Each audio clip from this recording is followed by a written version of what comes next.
দেখুন, বিশেষ করে দীপাবলির সময়কালে এই কয়েকটি জিনিস যদি আপনারা রান্নাঘরে রাখছেন, তাহলে কিন্তু বড় সমস্যায় পড়তে পারেন আপনারা।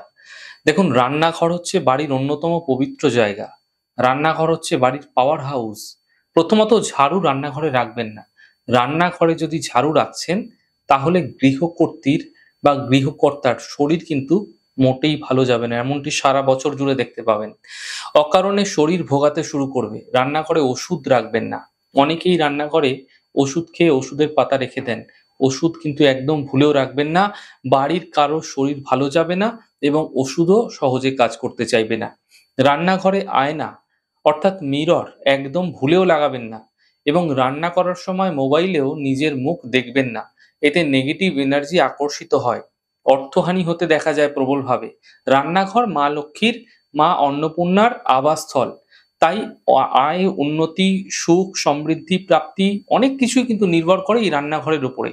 তাই রান্নাঘরকে সর্বদা পরিষ্কার পরিচ্ছন্ন রাখুন। বিশেষ করে দীপাবলির বিশেষ পর্ব চলাকালীন এই সময় রান্নাঘরকে একদম কিন্তু নোংরা, অপরিষ্কার রাখবেন না। এগুলি করা থেকে বিরত থাকুন, নচেৎ কিন্তু এর খারাপ প্রভাবগুলি পড়তে আপনার জীবনে দ্রুত দেখতে পাবেন।